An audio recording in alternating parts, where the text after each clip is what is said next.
Bonsoir à tous, merci d'être avec nous sur Calédonia. Je suis ravi de vous retrouver pour ce nouveau numéro de votre émission. Bienvenue dans la bande. Bonsoir Michel. Bonsoir Jimmy. Ça va? Oui, tranquille. En forme? Oui. Allez, elle est partie pour une mi-temps. Ce soir, on va parler de sport et on va parler football plus précisément. Et on va s'intéresser à l'équipe de Yingen Sport, actuel leader du championnat de Super League du football ici en Nouvelle-Calédonie. On a décidé de s'intéresser à cette équipe. Yingen Sport qui est très proche du titre de champion de Calédonie cette année. Donc retour sur l'avant-dernière journée du championnat de Super League. Notre invité ce soir, comme vous avez pu le voir sur ce plan, voilà, sur cette image, Gilles Nayet, le conseiller du président de Yingen Sport, Jean-Pierre Jaiwe. Bonsoir Gilles. Bonsoir. Pardon, j'allais dire bonsoir Jean-Pierre. Bonsoir Jimmy. Merci d'avoir accepté l'invitation. Après sa victoire contre l'AGJP, Yingen Sport maintient un matelas d'avance confortable sur son dauphin, l'AS Magenta. Alors l'équipe de la côte Est peut-elle être sacrée champion cette année, champion de Calédonie 2017? On en parle dans cette émission. Voici le sommaire.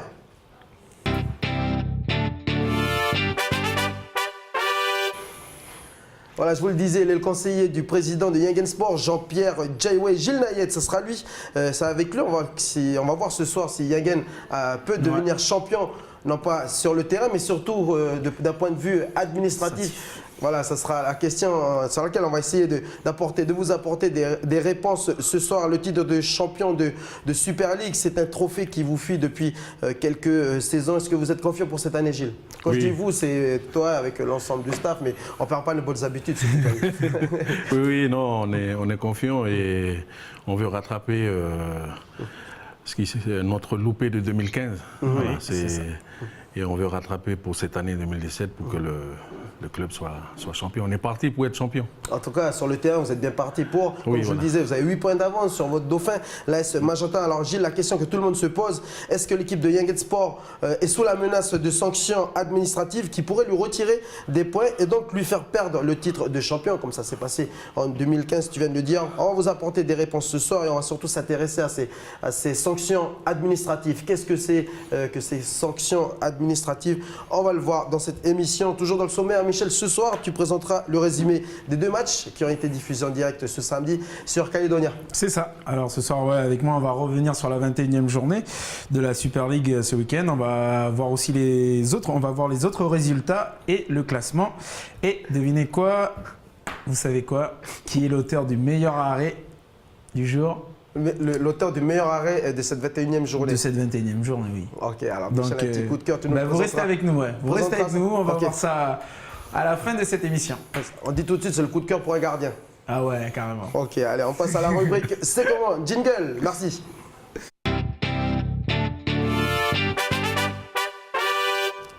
Je vous le disais, il y avait 2 rencontres ce samedi, la 21e journée de Super League qui s'est déroulée au stade Noumadéli en ce qui concerne la retransmission en direct sur Calédonia, c'est ça Michel? Oui, c'est ça, sur Calédonia. Donc il y a eu 2 matchs. Le premier match a été joué à 17 h.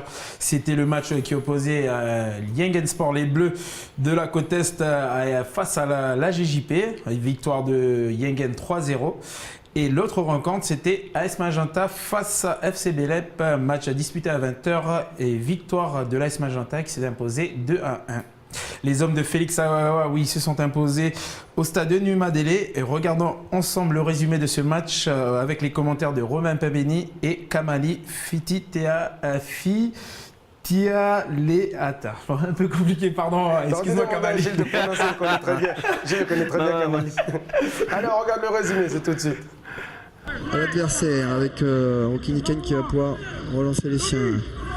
Le dégagement. Donc, le contrôle là, magnifique d'Anthony Kai.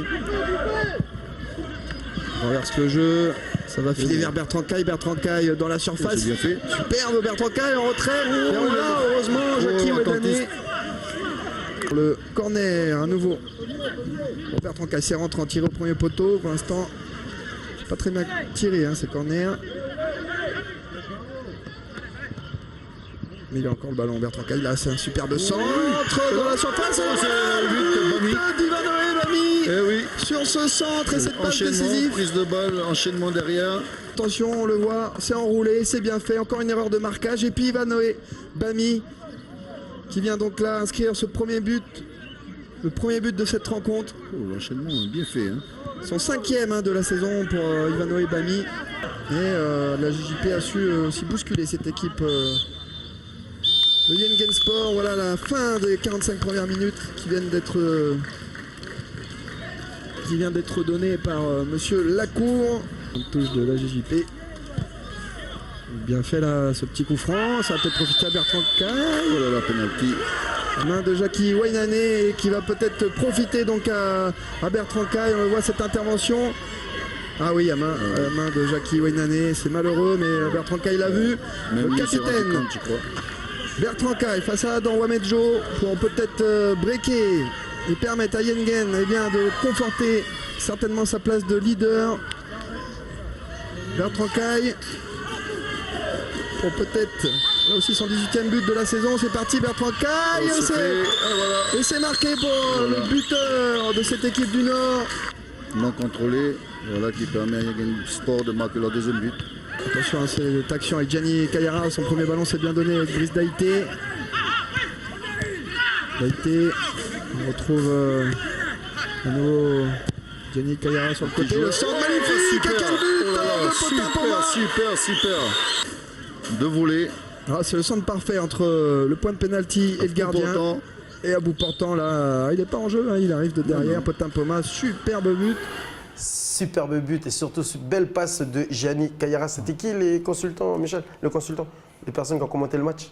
C'était Kamali et Romain. Et Romain, voilà. T'arrives toujours tu pas dis Cam et Romain, Ouais, c'est le il n'arrive toujours pas à prononcer le nom de famille de son collègue du samedi. Fitia Léata. Fitia Léata. Ah, c'est pas grave, on va Fitia ça lundi. Léata. On Fitia salue quand Léata. même Kamali au passage, Cam, hein, que tu peux l'appeler comme ça, c'est plus facile. Ouais, Cam. Donc du coup, Gilles, cette victoire vous permet de conserver la tête du championnat. Vous êtes à 8 points, comme je disais, de votre dauphin, l'AS Magenta, le tenant du titre. Il reste une journée de championnat. C'est quoi ta définition de champion? C'est quoi être champion pour toi, Gilles? Là, je fais allusion à ton post Facebook. Non, je disais que être champion, c'est ressentir un désir, un rêve, une vision. Et pour nous, l'exemple de Yengen, c'est aussi tirer les leçons du passé pour concrétiser le présent et penser au futur. C'était le post en question. Voilà. Qui a été publié, Oh, ça date. il y a une semaine de Voilà, ça. c'est ça. En tout cas, même sans Roy et Miguel Kayara, Johan Mercier ou encore le défenseur Willy Yentao qui s'est blessé durant la finale de la Coupe Calédonie face à la SLC, l'équipe gagne. Un groupe étoffé, c'est l'une des grandes qualités cette année de Yengen Sport. Oui, je pense que le travail que le coach y fait avec, avec les cadres et puis aussi les jeunes, c'est aussi permettre à tous ces jeunes de jouer. Quand les cadres ne sont pas là, on a vu que les jeunes ils sont là, ils peuvent compenser tout ça et ils ont de l'avenir devant eux pour la suite des choses. Quoi, Alors justement, Non, vous avez un groupe plutôt homogène. Ce qui fait que tout le monde est assez polyvalent dans... Oui, il y a un groupe assez homogène et ce que le coach il recherche, c'est que tous les postes soient doublés ou triplés. Comme ça, il y a toujours... puis tous les jeunes, ils sont là. Voilà. Il y a un jeune qui s'est illustré, Gilles, samedi. Je parlais de Gianni Kayara, le petit frère de Miguel et de Roy Kayara. Roy Kayara qui s'est envolé pour la Nouvelle-Zélande il y a une semaine, qui va évoluer sous les clubs de Team Wellington pour la O-League l'année prochaine. Alors pour revenir à Gianni Kayara, il s'est illustré avec une belle passe décisive. C'est lui, on le voit, il est rentré à la deuxième mi-temps. Et vous allez voir sur ces images qu'il va toucher son premier ballon. Là, on va le voir, là, débordement sur le côté droit. Il va rechercher dans l'axe, il va trouver Brice Diaité. Ça, c'est son premier ballon, juste après sa rentrée. On va revenir le rechercher à droite. Voilà, son deuxième ballon, contrôle. Et le centre, le bon centre entre le point de pénalty et le gardien sur une belle reprise de Potin Poma.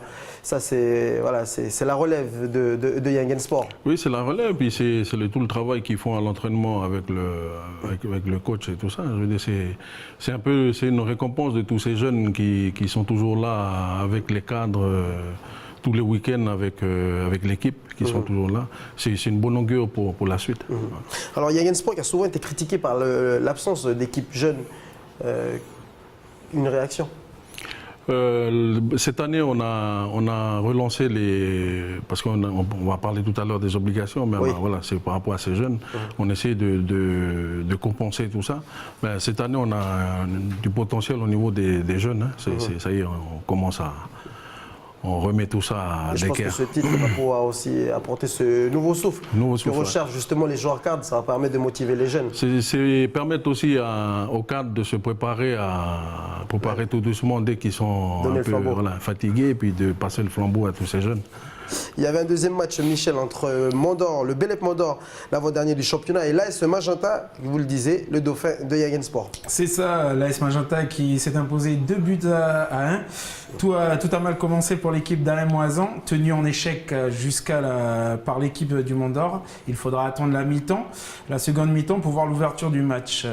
L'ouverture du score, pardon, excuse-moi. Et donc c'est sur cette belle passe de Joseph Attalé de derrière la ligne médiane à Nipat qui il va ouvrir le score à la 52e minute sur cette belle frappe croisée. Mais c'est vrai que la passe est très belle de Joseph Attalé. Ensuite, dans le second but, on retrouve encore Nipat, mais cette fois-ci en tant que passeur décisif. Une passe délivrée à Henri Ouadrawan qui va lui offrir une belle frappe en pleine lucarne. Belle petite lucarne. Magnifique voilà, but. Donc Ouadrawan, là, on voit, il passe à Henri. Nipat qui passe à Henri Ouadrawan. Un beau but, hein. Franchement, en pleine lucarne, il décoche la toile d'araignée. Il a décoché tout le monde. Là. Ensuite, troisième but, la rencontre, ce sera pour l'équipe du FC Belep. Jonas Tiayouhen décale Moilou qui va réduire le score sur cette frappe qui glisse sous le bras du portier de Magenta. Voilà, cette victoire qui permet donc à Magenta de prendre la seconde place et qui lui garantit pour l'instant sa qualification pour la Oli. Il faut également rappeler que Tigasport a gagné 3-0 face à Horizon Pato, oui. Donc, justement, on va voir les résultats. Oui, on va voir les résultats. Donc, voilà. Donc, c'est qui leur permet donc à Tiga, ils font une très belle opération parce qu'ils sont second ex-aequo avec Magenta et donc ils vont se battre jusqu'à la fin de la dernière journée pour savoir qui sera le second de ce classement. Pour décrocher la deuxième place. Voilà. Dans les autres rencontres, si Yaguen est toujours champion, enfin... Tout va dépendre des pénalités et puis des nombres de points retirés. On va évoquer ça dans la deuxième partie de l'émission. Mais pour revenir au résultat, SC Nedjeu qui se sépare sur un score de parité contre RC Poindimier qui fait donc une belle opération. C'est sûr. Donc de partout, Yaguen Poindimier qui est pas loin de la zone de relégable. Voilà, juste devant Belep Mondor, avant-dernier du classement, et la JS Bako, lanterne rouge de ce classement. On passe maintenant justement au classement, Michel. Ouais, donc on retrouve Yaguen avec les 73 points et Magenta et Tiga second ex-aequo. Bon, c'est juste le goal average qui détermine le classement, mais ils ont le même nombre de points. Et c'est donc on va avoir des très beaux matchs sur la dernière journée de cette saison 2017. Et bien sûr, Poindimier qui fait une très belle opération face à Nedjeu, puisque ça lui permet d'avoir 3 points devant Belep qui a perdu face à Magenta. Donc, une belle opération pour Poindimier. Belle opération pour Poindimier. Du coup, ça leur permet de s'éloigner un peu plus de la zone de relégation, sachant que en Super League, les deux dernières équipes ce sont ces équipes-là qui sont relégables. Le dernier descend directement en division inférieure. En ce qui concerne, si c'est la JS Bako, elle se retrouvera l'an prochain en PH en promotion d'honneur Nord. Et en ce qui concerne Belep Mondor, l'avant-dernière, cette équipe, ce sera l'équipe barragiste qui disputera des matchs de barrage contre le sortant des îles du Sud et du Nord. Sortant l'actuel leader du championnat provincial Nord, c'est l'AS Grand Nord. Voilà. L'AS Grand Nord, AS Juanono Sport en ce qui concerne la province des îles et Tio Sport en ce qui concerne la PH Sud. Donc oui, il vaut mieux ne pas jouer les barrages, en tout cas pour mes frères et mes cousins Poindimier. Alors est-ce que Yaguen Sport sera sacré champion? On va le savoir mercredi matin, puisque demain soir, il y aura une réunion à la Fédération calédonienne de football qui va réunir les membres de la COQ. Déjà, est-ce que vous pouvez nous définir qu'est-ce que la COQ? Ben la COQ, c'est la commission d'organisation. C'est un mec de la poule qui dit c'est quoi la COQ? C'est une commission d'organisation des compétitions. C'est une commission interne à la fédération.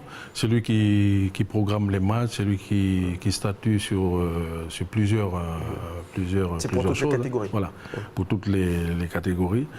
Et c'est lui aussi qui donne justement, qui fait les décomptes des pénalités à la fin de l'année pour pouvoir, par rapport aux obligations des clubs qui ont... Là, c'est quand même une information calédonienne, puisque en général, cette commission se déroulait à l'issue, une semaine après la dernière journée du championnat. Là, le président a souhaité que cette commission se réunisse avant, justement, la fin de juste avant la dernière journée, l'épilogue de ce championnat, la 22e journée qui aura lieu à partir du 18 novembre. Ils ont souhaité que cette commission se réunisse pour que chaque club puisse prendre connaissance des points qui lui seront retirés. Alors, ça sera le thème de notre deuxième partie. L'épilogue Super League 2017 n'est donc plus très loin, comme je vous le disais. Pourtant, les dés ne sont pas encore tous jetés en cette fin d'exercice. Alors, même si se dessine clairement un premier titre de champion de Calédonie qui serait historique pour Yingen Sport, c'est le seul trophée que vous n'avez pas gagné. Oui, ben, on attend ça depuis un bon bout de temps. Et vous, en tant que membre faisant partie du staff, qu'est-ce que vous ressentez? Parce que là, vous commencez à plus que le chatouiller, là, ce titre de champion de Calédonie. Non, mais c'est d'abord pour les garçons qu'il faut cette victoire, et puis surtout à nos supporters. C'est surtout ça que... Mais bon, on attendra jusqu'au 18 pour... oui, vous attendez demain surtout. Et puis demain, voilà, demain soir après... vous estimez à quel pourcentage là, la chance d'être champion à l'issue de cette réunion demain soir de la commission des compétitions? Je dirais 98,5%. 98,5%. En tout cas, est-ce que vous avez bien tout fait pour ne pas avoir énormément de pénalités? Oui, on a cette année, comme je disais tout à l'heure, ce qu'on ressent quand on est champion, c'est tirer les leçons du passé pour qu'on prépare le futur. Et déjà pour le présent, et puis préparer le futur. Et le présent aujourd'hui, c'est qu'on a fait tout cette année pour qu'on soit dans les règles du football, et surtout par rapport aux pénalités. Ben, je pense que on arrive tout doucement à la fin. Et on attendra demain soir. Automatiquement, ils sont déjà champions. Bah, sur le terrain, on est champion. Sur le terrain, oui, ils sont déjà champions. Ils ont 8 points d'avance. Il leur reste une journée. Ils sont à 8 points d'avance de leur dauphin, sachant qu'en Super League, même si en cas de défaite, on garde quand même un point. Donc du coup, l'écart est plus que... On gagne en cas de défaite.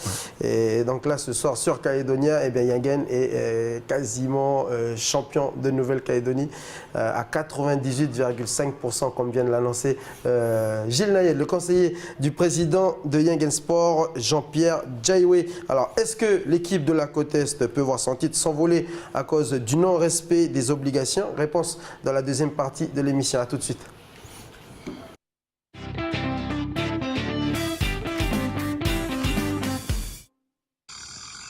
Le voici suspendu à 45 mètres du sol, tout près des insectes les plus agressifs qu'ils connaissent. Elles sont dangereuses parce qu'elles attaquent soudainement. À la surface de l'essaim, il y a des gardiennes toujours prêtes à l'offensive. Quand elles sont sur le point d'attaquer, elles s'échauffent. Et moi, je suis prévenu grâce à ma caméra, qui décèle la température de leur corps. Et en général, je m'éclipse avant que ça ne devienne trop risqué.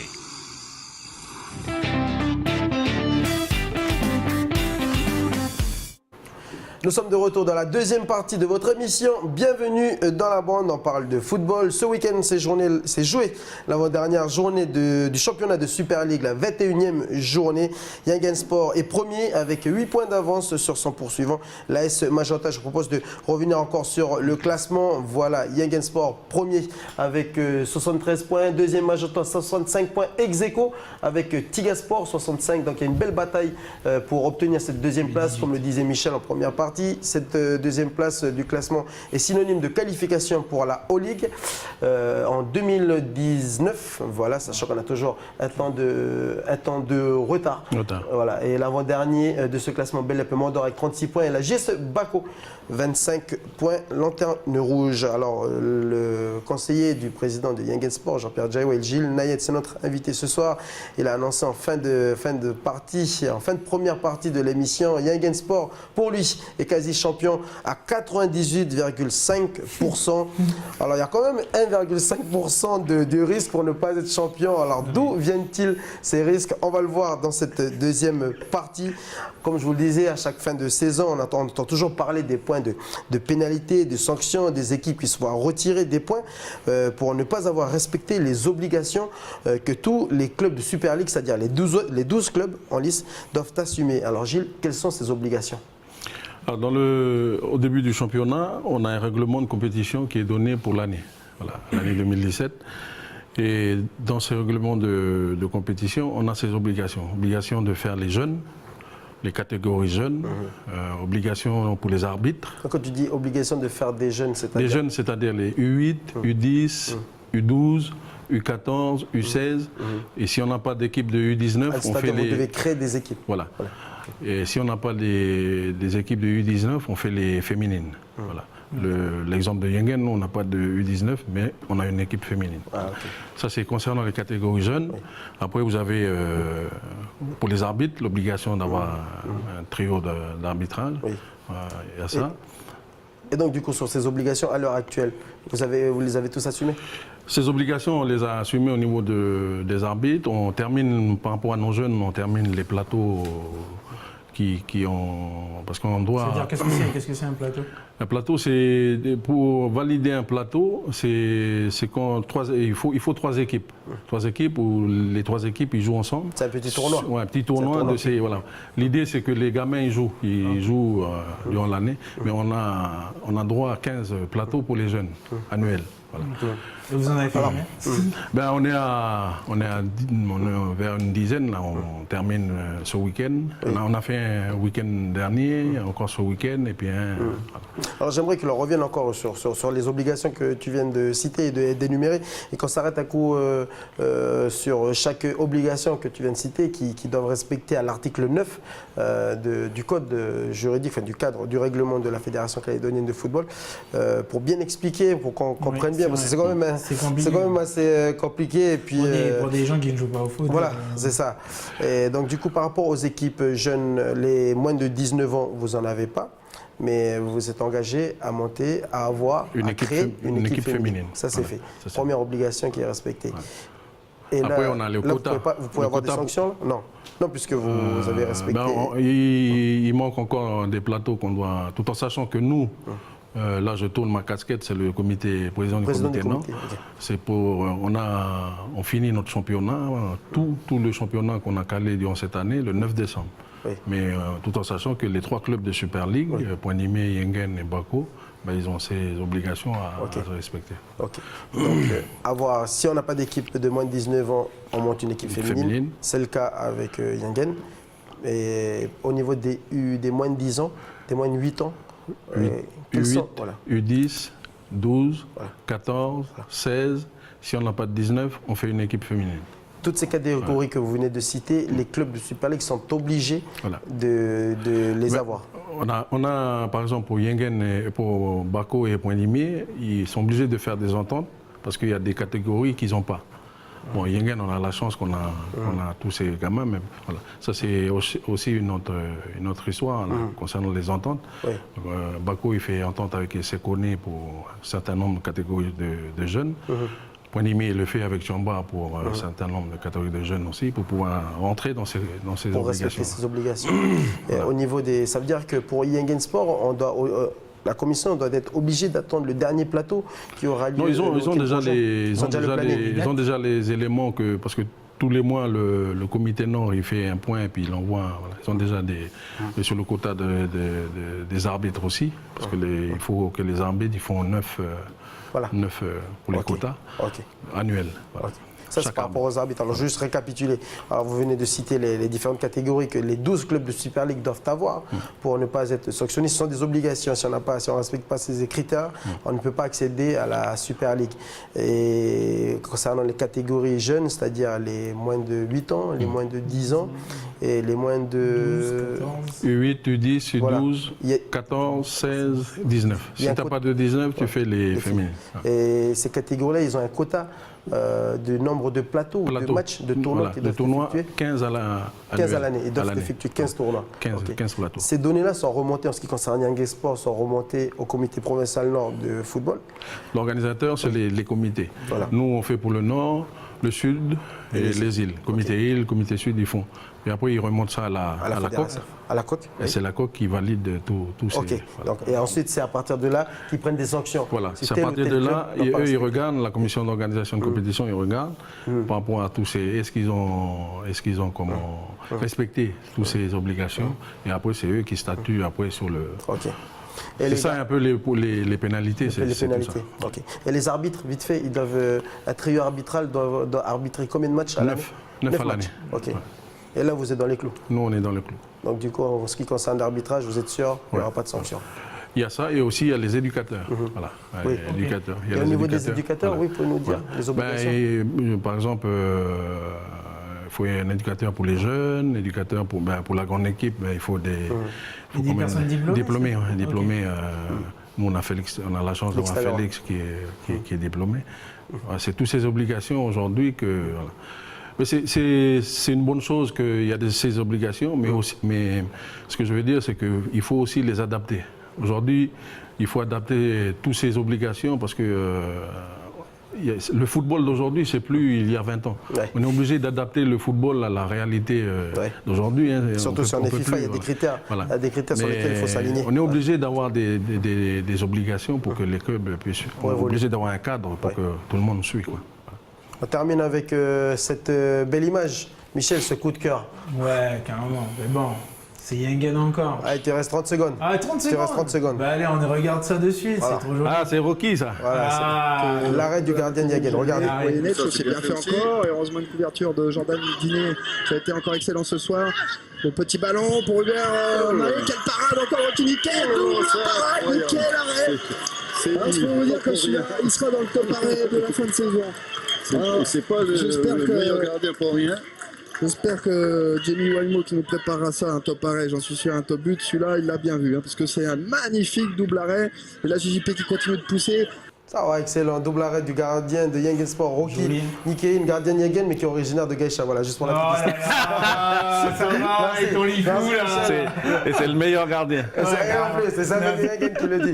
Merci en tout cas, Gilles, merci de nous avoir apporté toutes ces précisions par rapport aux pénalités. Puis, si je dois tirer une conclusion ce soir, par rapport à ce que vous venez de dire, ben, je pense pas que vous allez être sanctionné puisque vous respectez toutes les obligations. D'après mes infos, demain, vous aurez peut-être 1 ou 2 points de pénalité. Sanction par rapport à Yengen Sport. Donc voilà, je dis juste ça comme ça, à vérifier mercredi matin, vous nous envoyez un petit texto, envoyez un petit message sur la page Calédonia pour nous dire si nos informations sont bonnes ou pas, ou si j'avais le nez fin. Voilà, merci à tous, merci de nous avoir suivis, merci. Et puis bon courage pour la dernière journée du championnat du 18 novembre. Ce sera contre Pato. À Yengen ou à Vaud, ça dépend de la décision de la commission des compétitions. Merci de votre fidélité. Bonne soirée à tous et j'espère que vous avez passé un agréable moment en notre compagnie. À demain. Olé. Olé.